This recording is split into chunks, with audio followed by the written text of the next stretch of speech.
Bismillahirrahmanirrahim. Assalamualaikum warahmatullahi wabarakatuh. Selamat hari Ahad kepada semua rakan serta follower di page FTR Bidadari Solution. Okey, apa khabar anda semua di hari Minggu ni? Adakah anda semua sihat walafiat di samping keluarga yang tersayang? InsyaAllah, hari ini merupakan perkongsian ilmu daripada Solehah pada sesi tahun 2021 ni. Tajuk yang ke-41, Alhamdulillah. Dan tajuk hari ini sangat-sangat menarik kerana ia adalah berbentuk nasihat, iaitu nasihat daripada Saidina Ali kepada kita semua, insyaAllah. So, sama-sama kita ambil ilmu dan juga pedoman daripada nasihat Saidina Ali. Okey, tapi sebelum tu, jom kongsikan Solehah punya link page live pada hari ini supaya lebih ramai orang yang akan dapat manfaat daripada perkongsian ilmu yang berkat, insya-Allah. Okey, boleh tolong share dan kongsikan Solehah punya link page live pada hari ini. Okey, sebelum tu, jom sama-sama kita berselawat dan berdoa semoga Allah memberkati majlis ilmu kita pada hari ini, insya-Allah. Allahumma salli ala Sayyidina Muhammad wa ala alihi Muhammad. Allahumma salli ala Sayyidina Muhammad wa ala alihi Muhammad. Allahumma salli ala Sayyidina Muhammad wa ala alihi Muhammad. Bismillahirrahmanirrahim. Allahumma aftah alaina hikmataka wa ansyur alaina min khazaini rahmatika ya arhamar rahimin. Rabbi syrahli sadri wa yassirli amri wahlul uqdatan min lisani yafqahu qawli. Amin ya Allah ya mujib. Okey, hai, waalaikumsalam Kak Aizura, Kak Mas, Umi Afan, Kalisha, Umaira. Okey, thank you bersama-sama dengan live pada hari ini. Okey, tajuk hari ini adalah nasihat Saidina Ali. Sebenarnya ada banyak berpuluh-puluh nasihat daripada Saidina Ali, tetapi petang ni Solehah nak share dengan anda 6 bentuk nasihat daripada Saidina Ali kepada kita semua, insya-Allah. Okey, nasihat yang pertama Saidina Ali kepada kita semua adalah, yang pertama, kebesaran seseorang tu adalah terletak pada kolbunya. Seseorang tu, peribadi dia, kebesaran hatinya adalah terletak pada kolbu. Kolbu tu adalah hati. So, kita nak lihat seseorang tu, peribadi dia, akhlak dia adalah lihat pada hatinya. Sebab tu kita tak boleh nak cakap orang sekian-sekian, kita tak boleh nilai kerana segala kebesaran diri, segala kejayaan daripada diri kita adalah terletak pada hati kita. Andai hati kita baik, insya-Allah kitalah orang yang berjaya dan dekat dengan Allah. Hati yang baik dekat dengan Allah. Hati yang baik sentiasa memuji-muji Allah. Hati yang baik sentiasa merendah diri dan tidak bercakap besar. Dan kolbu yang baik ni adalah sentiasa bebas daripada dosa besar dan juga dosa kecil. Sentiasa dia menjaga perlakuan, sentiasa menjaga percakapan, sentiasa menjaga hati dan sangkaan supaya tidak menyakitkan hati mana-mana pihak, supaya sentiasa mendahulukan Allah dalam setiap urusan kita. So, yang pertama, kebesaran seseorang tu bergantung kepada kolbunya. So, kita tak bolehlah nak judge orang, tak boleh nak nilai orang. Selagi mana dia masih mengerjakan apa yang Allah suruh, tak buat kesalahan, tak buat dosa, tak buat maksiat, maka dia adalah mempunyai hati yang sangat besar. Sentiasa mempunyai akhlak yang baik, sentiasa mempunyai peribadi yang sangat indah di mata orang-orang lain untuk dijadikan contoh teladan. Okey, tu yang pertama. Kebesaran manusia ini terletak kepada kolbunya, hatinya. Okey, yang kedua, pesanan dan nasihat daripada Saidina Ali yang kedua adalah, bila mana kita hidup dekat dunia ni, bila kita berbakti kepada ibu bapa, bila saat kita dah tua nanti, insya-Allah anak kita pula yang akan menjaga kita. Sebab tu waktu sekarang, andai kita ada ibu bapa masih hidup yang telah uzur, duduk di kampung, jangan abaikan mereka. Dan kalau kita abaikan mereka, satu hari nanti anak akan buat benda yang sama dekat kita. So hati-hati, jangan sampaikan apa yang kita buat dekat ibu bapa kita sekarang, kita akan alaminya satu hari nanti. Dia akan berbalik semula dekat diri kita. So ini adalah pesanan daripada Saidina Ali, di mana tugas kita sebagai anak, jadilah anak yang solehah, jadilah anak yang tidak derhaka, jadilah anak yang sentiasa membalas jasa ibu bapanya, tak kira susah atau senang, sentiasa ada dengan ibu bapanya, insya-Allah. Walaupun kita tak dapat duduk bersama, tetapi pastikan keadaan mereka, persekitaran mereka, rumah mereka, makanan mereka, kesihatan mereka dalam keadaan yang baik. Dan selalunya memang mak ayah kita pun suka duduk dekat kampung kan. Dia tak suka nak duduk dekat rumah anak-anak. Lagi-lagi kalau anak ajak datang rumah setakat 2-3 hari, dia okey lah. Tetapi kalau kita ajak duduk sebulan, 2 bulan, mak ayah kita dia tak selesa. Dia lebih suka duduk dekat kampung, lebih suka rasai kedamaian dan ketenangan di kampung. Tak sama dengan dekat rumah anak-anak. Sebab dekat kampung dia bebas, boleh layan kucing, boleh layan ayam itik, boleh bercucuk tanam, boleh lihat pemandangan kampung yang sangat mendamaikan. So berbeza. Dekat sini nasihat Saidina Ali adalah, bila mana saat sekarang ni, hendaklah kita berbakti kepada kedua ibu bapa kita. Jangan jadi anak yang seperti kacang lupakan kulit, dah tak nak dah tengok mak ayah, dah tak nak dah tanya khabar. So hati-hati dan jangan kita menyakitkan hati mak ayah kita. Okey, itu pesanan yang kedua. Okey, pesanan yang ketiga daripada Saidina Ali adalah, ilmu itu lebih baik daripada kekayaan. Kerana kekayaan tu harus dijaga. Tetapi ilmu, kalau ilmu, kita sanjung ilmu, ilmu yang akan jaga diri kita. Sebab tu, andai kita ada banyak duit tetapi kita tak berilmu, is nothing. Tetapi andai kita mempunyai ilmu yang tinggi, sentiasa jaga adab berilmu, sentiasa meletakkan ilmu tu sentiasa dalam jagaan, sentiasa kita upgrade ilmu, sentiasa top up ilmu, sentiasa nak belajar setiap hari, maka itu adalah lebih baik. Kerana ilmu yang berkat akan menjaga kehidupan kita. Ilmu yang berkat akan memberi cahaya dan menyuluh kehidupan kita di jalan yang benar. Tetapi kekayaan kita patut jaga. Kadang-kadang kekayaan tu boleh bocor, kadang-kadang harta benda boleh hilang sekelip mata. Tetapi andai kita jaga ilmu, ilmu akan sentiasa mendampingi orang-orang yang menjaga keberkatan berilmu. Sebab tu selalu Solihah ulang, jaga adab berilmu, jaga adab berguru. Hargai setiap orang yang menyampaikan sesuatu kebaikan, hargai seseorang yang sharing ilmu dengan kita, supaya ilmu tu akan menjadi ilmu yang berkat, dan ilmu yang berkat akan memberikan kita kebahagiaan, akan memberikan kita kejayaan dalam kehidupan. So jangan kita pentingkan kekayaan, tetapi pentingkanlah ilmu itu lebih daripada kekayaan. Kerana kalau kita kejar kekayaan tetapi andai kita tiada ilmu, kekayaan tersebut boleh lesap, kekayaan tersebut boleh hilang sekelip mata kerana kita tiada ilmu.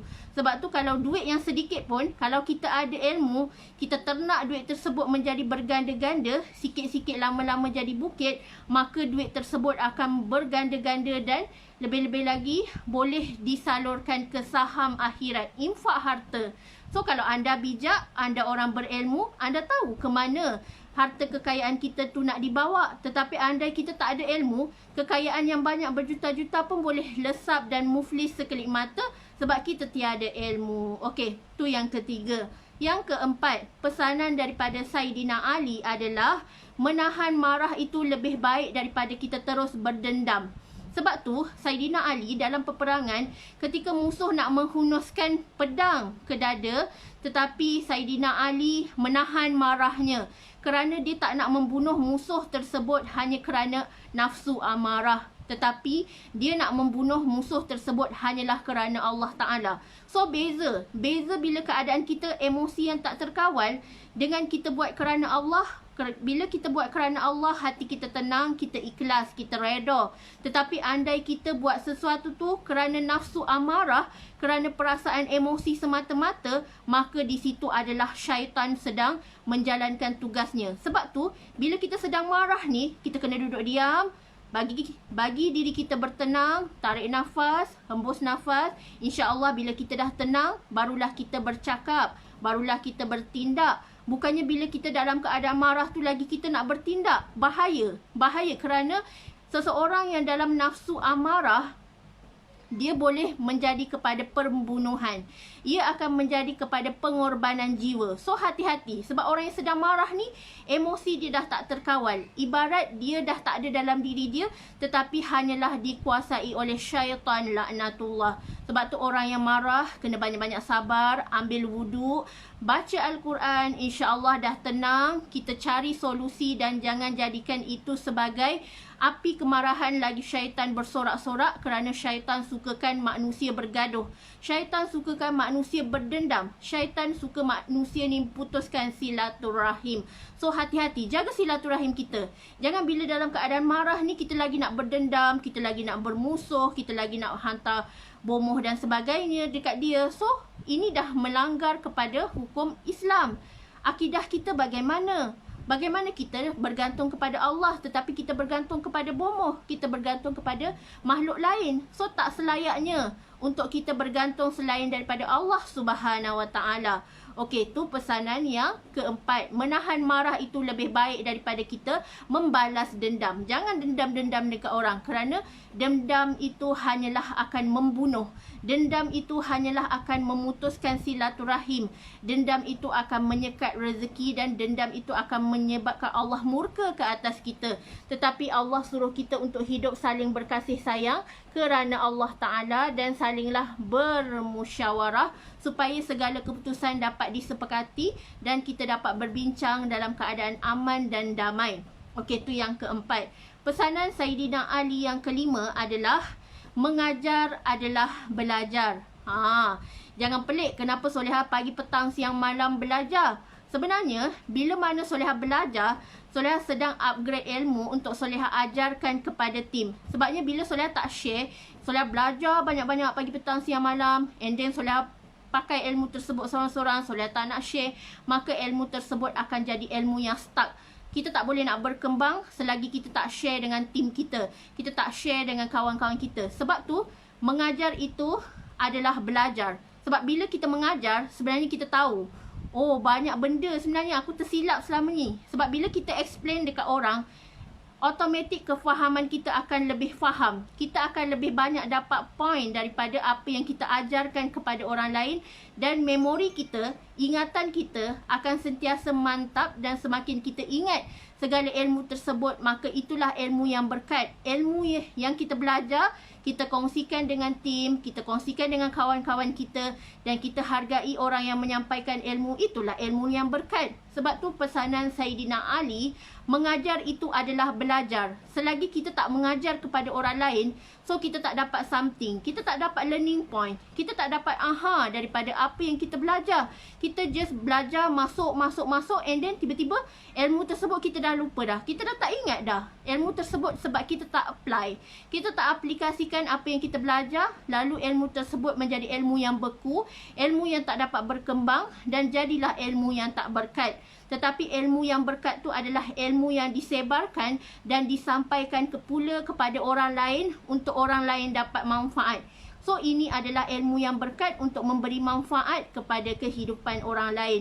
So jangan kedekut untuk sharing, jangan kedekut untuk berkongsi ilmu, ajarkan kepada orang lain. Sebab makin kita ajar kepada orang lain sebenarnya, makin kita akan faham dan makin Allah akan gandakan rezeki kita. Sebab tu orang yang menuntut ilmu, rezeki dia tak pernah berkurang, tetapi Allah gandakan dari pelbagai sudut. Anda lihat sajalah Solehah bagaimana setiap hari, pagi, petang, siang, malam, Solehah tak jemu untuk train team, Solehah tak jemu untuk recruit team, manage team, sampai mereka jadi diamond, sampai mereka boleh buat sale, sampai mereka dapat sesuatu daripada guideline Solehah. Sebab Solehah nak mereka jadi diamond dan next great leader dan juga jutawan FTR. Okey, yang terakhir, pesanan Sayyidina Ali yang keenam, yang terakhir adalah jangan takut kepada orang lain. Jangan takut kepada makhluk lain, sedangkan kita hanyalah perlu takut kepada Allah je. Tetapi manusia pada zaman sekarang, dia lebih takutkan orang mengata dia. Dia lebih takutkan penilaian orang lain berbanding dengan hukum Allah. Sebagai contoh, Allah larang kita mencuri. Allah larang kita berzina. Allah larang kita melakukan maksiat. Tetapi kita pada hari ini, kerana nafsu membuat-buat, kita melakukan maksiat. tetapi kita takut kepada penguat kuasa. Kita takut dimasukkan ke dalam lokap. Sebab mindset seseorang yang melakukan dosa ni, dia sentiasa takut kepada orang. Dia takut kepada manusia. Dia tak takut kepada Allah. Kalau dia takut kepada Allah, dia tak akan sesekali mendekati zina. Dia tak akan sesekali mendekati maksiat. Sebab dia tahu hukum Allah itu, dosa itu adalah dosa, haram itu adalah haram. Tak boleh haram bertukar halal, tak boleh halal bertukar haram. Hukum Allah itu adalah nyata dan pasti. Tetapi pada hari ini, ramai yang salah tafsiran, ramai yang hanya takut kepada manusia, takut polis tangkap, takut masuk lokap, tak takut. Tak takut kepada Allah. Kalau takut kepada Allah, kita memang tak akan dekati benda tu. Kita tak akan melakukan dosa sebab kita tahu Allah akan humban kita ke dalam api neraka kalau kita terus melakukan dosa. Okey? Anda dapat sesuatu tak daripada perkongsian hari ni? Dapat tak? Kalau dapat, komen dapat, insya-Allah. Batuk pula. Okey, semoga bermanfaat perkongsian Solehah hari ni. Solehah tak boleh nak live lama sebab jam 2 kejap lagi Solehah ada sesi seminar petang pula. So, insya-Allah semoga apa yang Solehah kongsikan ni bermanfaat untuk anda semua dan menjadi saham akhirat dan mengalir pahala yang tak putus-putus buat anda semua, khususnya insya-Allah. Jangan jemu untuk mendengar majlis ilmu, kerana mendengar majlis ilmu tu seperti kita berada di taman-taman syurga, Taman Ar-Raudah, insya-Allah. Okey. Selamat berjaya, selamat upgrade diri, ilmu, iman dan amal semata-mata untuk disayangi oleh Allah Subhanahu Wa Taala, insya-Allah. Okey. Jumpa lagi di hari esok, insya-Allah, perkongsian yang lebih menarik. Wabillahi taufiq wa hidayah. Wassalamualaikum warahmatullahi wabarakatuh.